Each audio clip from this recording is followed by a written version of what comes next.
À moins d'une semaine de la célébration du 3e anniversaire de la vision 12-12 Gabon j'appartiens à Jésus, le corps du Christ du Gabon, coordonné par le révérend Georges Bruno Ngoussi, a animé une conférence de presse devant la presse nationale, internationale et plusieurs chrétiens de l'église internationale de Nazareth venus de 4 coins.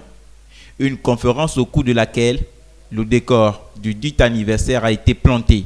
L'église qui est la lumière du monde, le sel de la terre, et la colonne et l'appui de la vérité dans une nation, face à ce qui précède, a le 12 décembre 2015 fait ce que regretta pour ne l'avoir pas pu réaliser plus tôt le défunt président Omar Bongo Ondimba, c'est-à-dire recommander le Gabon à Jésus-Christ selon le thème « Heureuse la nation dont l'Éternel est le Dieu » que vous trouvez dans les psaumes 33 au verset 12. La première célébration était la recommandation du pays à l'Éternel. Donc, cette recommandation était faite de manière à ce que les chantres puissent aussi élever leur voix par la chanson, les intercesseurs puissent élever leur voix par l'intercession, les prédicateurs puissent ouvrir leur bouche par des paroles de prédication, les prophètes puissent faire leur déclaration prophétique. Les journalistes, dans leurs questions, ont permis à Georges Bruno Ngoussi d'aller plus dans les détails. C'est un anniversaire qui n'est pas comme les autres. Si vous savez, tous ceux qui prient Jésus-Christ ont toujours en image le témoignage de Jésus-Christ. Et comme vous savez que le témoignage de Jésus-Christ passe autour de sa mort.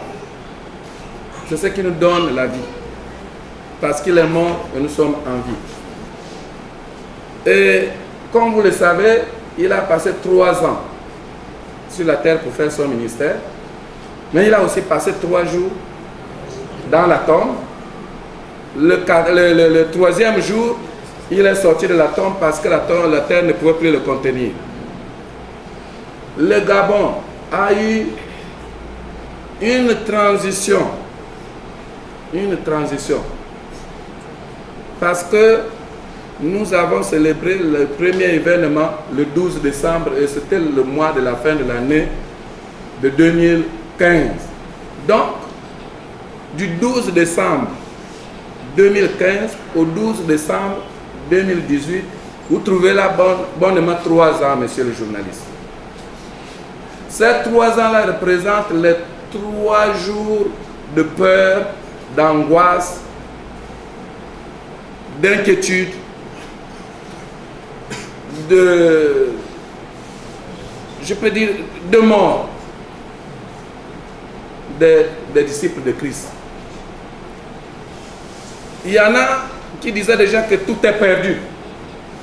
Il n'y a plus d'espérance, il n'y a plus d'espoir. Nous n'avons plus de chef, nous n'avons plus de maître. Mais le 3e jour, tout ce qu'il avait annoncé avant de mourir s'est accompli, il est sorti de la tombe. Au cours de ce 3e anniversaire, il sera question d'élever le Seigneur et plusieurs autres activités seront aussi au rendez-vous. Une invite a été officiellement lancée par le coordonnateur général à l'endroit de tous les chrétiens et les non.